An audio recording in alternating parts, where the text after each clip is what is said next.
Bienvenue sur Hippocampe. Saison 2. Moi c'est Marie, votre hôte pour aujourd'hui et pour les prochains épisodes. Cette saison sera entièrement dédiée à la question du psychotraumatisme.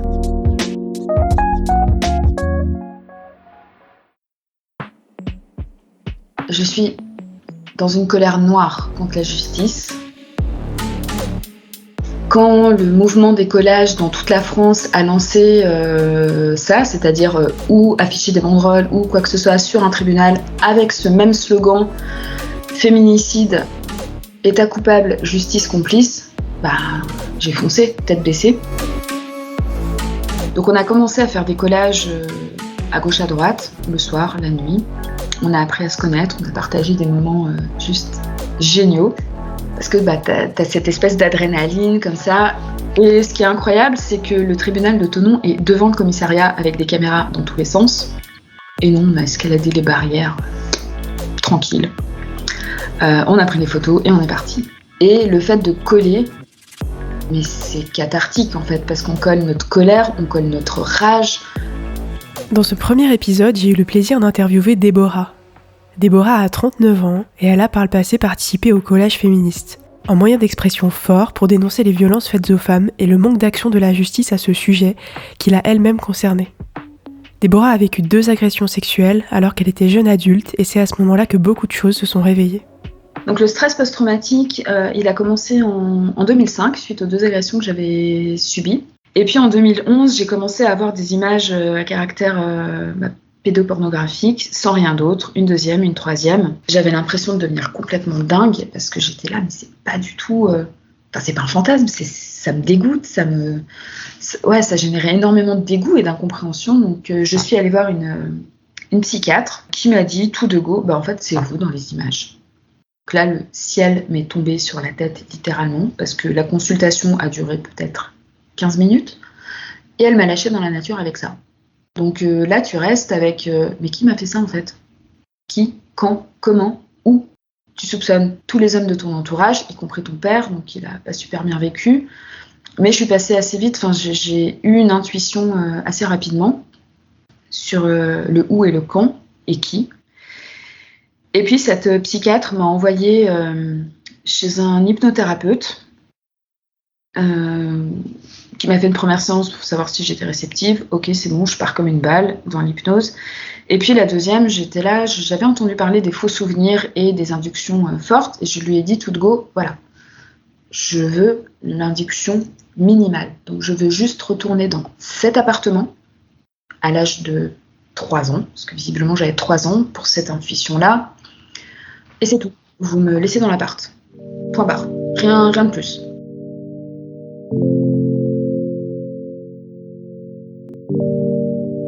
J'ai vécu quelque chose sous hypnose de très très dur. Du coup, il a stoppé la séance parce qu'il a vu que c'était vraiment très très compliqué. Je commençais à gémir, à me débattre, tout ça.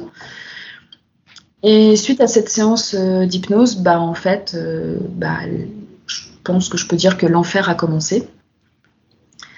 Des rafales de flash, avec ou sans stimulus. Des fois, c'était parce que du coup, je cherchais à comprendre. Donc, je lisais aussi des articles qui parlaient de pédocriminalité. Je regardais des reportages à la télé et à chaque fois, paf, ça explosait. J'avais un nouveau flash. Donc, mais je continuais parce que j'ai compris après que j'avais besoin de comprendre pourquoi. Et alors, j'ai compris après qu'en fait, il n'y a pas de pourquoi. Malheureusement, il n'y a pas de pourquoi.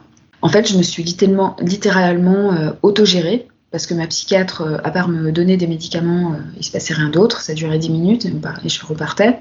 Elle m'assommait en fait de médoc. Après, j'ai eu une errance thérapeutique complète parce que je trouvais aucun thérapeute spécialisé en psychotraumatologie ou en victimologie. Je suis jamais tombée sur quelqu'un qui a essayé de faire un démontage de la stratégie de l'agresseur, qui m'a aidé à comprendre ce que je ressentais, On partait toujours sur autre chose. La question de la formation au psychotrauma n'est pas si évidente que cela, même chez les psychothérapeutes et les psychiatres. Mais alors, pourquoi être formé au psychotraumatisme est important, voire indispensable pour un thérapeute ? C'est la question que j'ai posée à une psychologue elle-même formée à ce sujet. On écoute tout de suite la chronique de Noémie.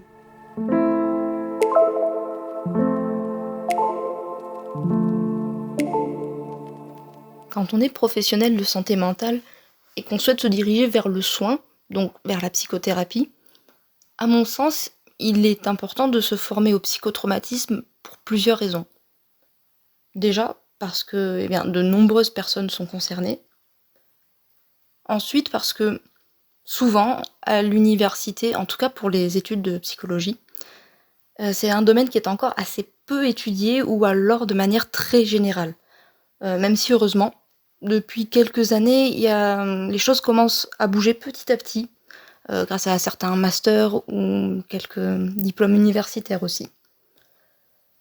Mais donc, il s'agit déjà d'acquérir des connaissances théoriques, parce que ces connaissances-là, elles peuvent déjà aider pour plusieurs choses.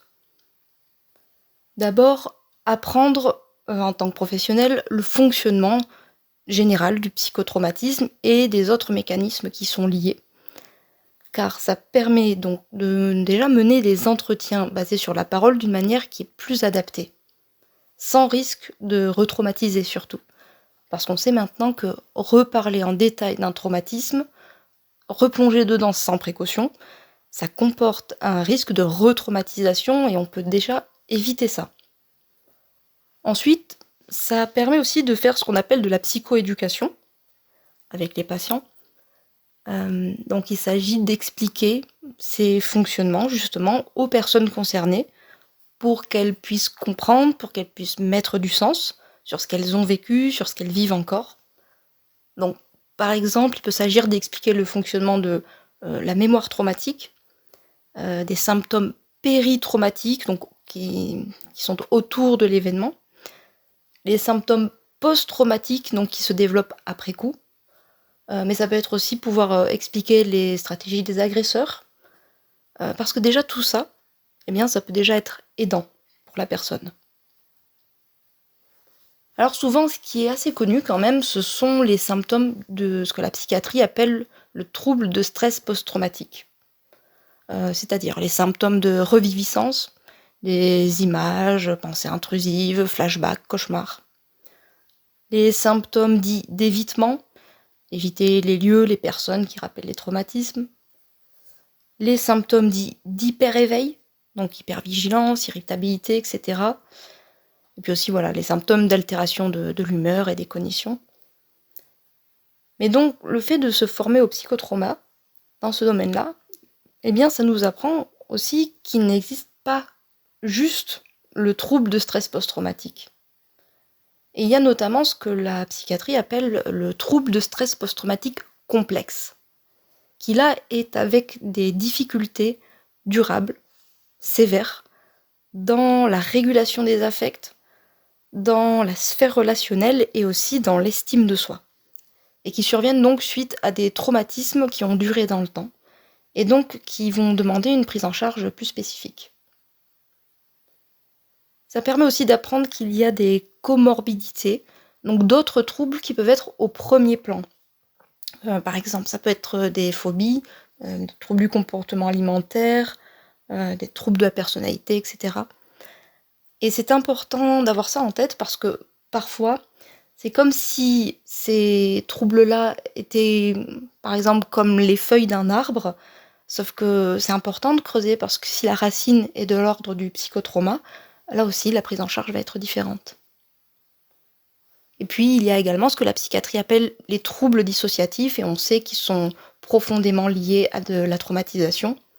Donc, par exemple, le trouble de dépersonnalisation des réalisations, l'amnésie dissociative, le trouble dissociatif à symptômes neurologiques, et jusqu'au trouble dissociatif de l'identité.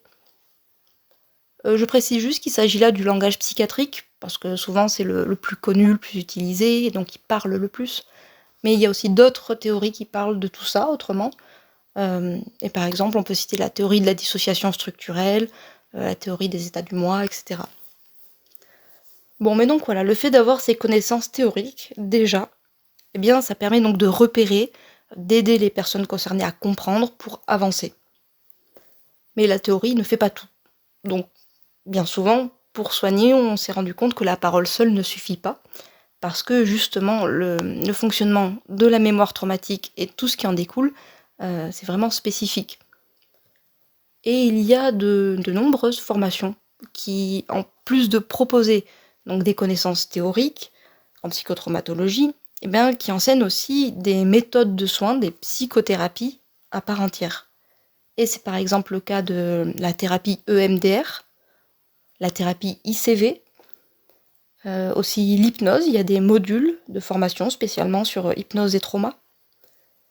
Il y a aussi d'autres approches peut-être un peu moins connues comme l'IFS, Internal Family System, la thérapie des états du moi dont on parlait juste avant, et des approches centrées sur le corps comme la somatic experiencing ou encore la thérapie sensorimotrice. Bon, donc la liste là n'est pas exhaustive, mais ce sont des approches qui sont de plus en plus connues et surtout qui sont de plus en plus reconnues pour leur efficacité. La conclusion de tout ça, c'est que oui, il me semble important de se former en psychotraumatologie parce que, on peut apporter plus aux personnes survivantes.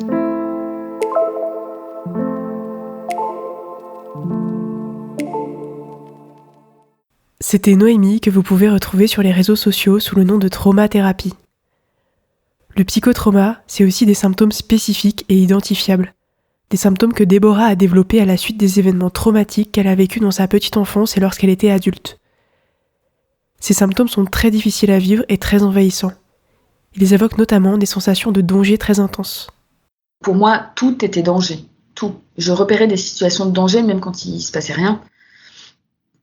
Pour moi, aller dans un supermarché, c'était une épreuve, littéralement, parce que je m'attendais à avoir un agresseur partout.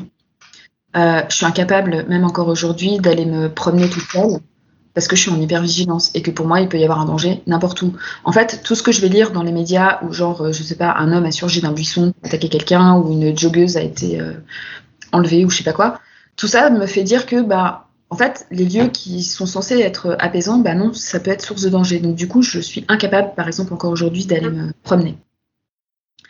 Je me sidère, et je me sidérais encore très très vite face à une situation de danger.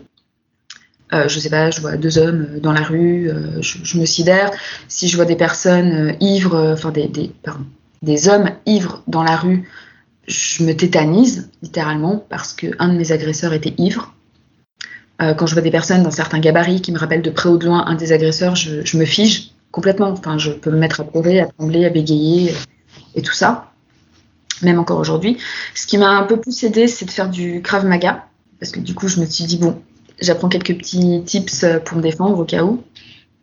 J'ai les flashs encore. Alors à l'heure actuelle, j'en ai 1 ou 2 par an.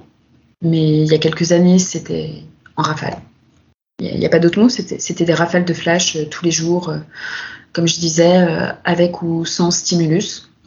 Le stimulus, ça pouvait être lire un article qui traitait de pédocriminalité. Paf, un flash. Donc maintenant, j'ai aussi appris à me protéger face à ça, donc j'évite de lire ce genre de choses, ou d'écouter, ou de regarder. La dissociation, c'est-à-dire que là, en fait, je me gèle face à la douleur, je m'anesthésie émotionnellement, je deviens un petit peu confuse, il y a une sensation de décalage entre moi et les autres, et en fait, je suis spectatrice de la situation que je suis en train de vivre.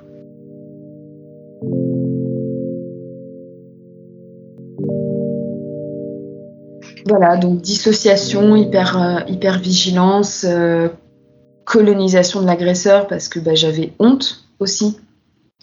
Honte de ce qui m'était arrivé, honte vis-à-vis de mes compagnons qui vivaient ça. Enfin, une fois, il y en a un qui a failli appeler les pompiers parce qu'il a cru que je devenais complètement folle. En fait, on a l'impression qu'on a des hallucinations, mais non, on revit ce qui s'est passé geste par geste, mot par mot, avec les sons, avec le toucher, avec ces sensations. Enfin, c'est l'enfer.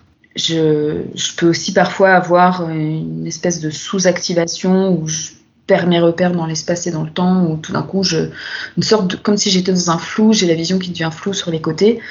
J'ai aussi appris à repérer les signes avant-coureurs d'un flash, c'est-à-dire que tout d'un coup, je sens une angoisse, mais m'envelopper complètement. J'ai un débit de parole qui commence à augmenter, comme si c'était pour me protéger, ou je sais pas, je suis essoufflée. J'ai une peur intense, et parfois ça peut durer quelques jours. 1 ou 2 jours. Et pendant 1 ou 2 jours, j'ai cette espèce de sensation où maintenant j'ai compris que, oh là, ok, là il y a un truc qui va remonter. Ça va pas être cool. Il va falloir que je me mette dans un endroit où je me sens sécure parce que ça va me péter à la figure, quoi. Et ce qui est angoissant, c'est qu'on ne sait jamais qu'est-ce qui va remonter. Souvent, c'est des nouveaux souvenirs de ce qui s'est passé dans la petite enfance. Donc, tous les flashs concernent ce qui m'est arrivé dans la petite enfance, parce que ce qui m'est arrivé en 2005, en 2014, les 2 viols, ça, je m'en souviens très très bien. C'est toujours par rapport à la petite enfance. Et petit à petit, j'ai réussi à reconstruire un petit peu le puzzle de ce qui s'est passé, de ces gens, qui étaient ces gens réellement. J'aurai jamais toutes les réponses, parce que, comme on m'a expliqué, à l'âge de 3 ans, la mémoire, elle n'est pas complètement construite, elle n'est pas finalisée, donc je me souviendrai jamais de tout. Je l'ai accepté, c'est ok. J'ai juste le puzzle qui s'assemble. En fait, j'ai une partie du puzzle. Je me suis bien renseignée, j'ai une pile de livres de psychiatrie à ce sujet, assez importante, parce qu'il faut que j'apprenne. Je dois apprendre, j'ai besoin de comprendre. Et ce besoin d'apprendre et de comprendre le trouble de stress post-traumatique, il est primordial pour Déborah, qui a su trouver force et énergie pour faire face à tout cela. Déborah s'est activement engagée auprès d'un collectif, celui des collages féministes, ainsi que dans différentes associations, notamment celles qu'elle a créées. Ces engagements, c'était pour elle un moyen de donner aux autres ce dont elle aurait eu besoin dans son propre parcours. En fait, tout ce qui touche de près ou de loin à la cause des femmes m'intéresse.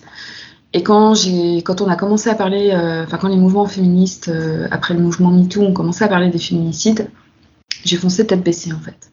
Dans le cadre de l'association que j'ai montée, les Sœurs d'Olympe, il y avait quelque chose à laquelle je tenais particulièrement, c'est que on venait en aide à des femmes victimes de tout type de violence, que ça allait du harcèlement de rue à plus. Et voilà, on a accompagné des femmes à déposer plainte, parce que juste ça, déposer une plainte, ça peut être traumatisant aussi, surtout comme on est reçu dans les commissariats. Ça aussi, il y aurait un immense travail à faire. J'ai aussi intégré une association qui s'appelle Mémoire traumatique et dissociative à Lausanne, en Suisse. Une association qui n'existe plus, qui a à peine vécu, qui m'a beaucoup aidée à comprendre un peu mieux les mécanismes de la mémoire traumatique, de l'amnésie traumatique, de la levée d'amnésie, du stress post-traumatique, de la colonisation de l'agresseur et surtout Muriel Salmona. J'ai découvert son travail dans cette association et en fait j'ai dû regarder à peu près toutes les vidéos sur YouTube. C'est important de garder espoir. On peut y arriver. Même si c'est dur, voilà. Il faut continuer de chercher, de trouver et ne pas hésiter à être créatif dans les solutions. Un grand merci à Déborah d'avoir accepté de nous confier son témoignage. Je pense qu'il parlera à beaucoup. Dans le prochain épisode, j'accueillerai Pauline, psychologue et formatrice. Nous échangerons sur les mécanismes et symptômes du psychotrauma afin d'introduire cette saison avec des notions clés. Je vous dis à très très vite.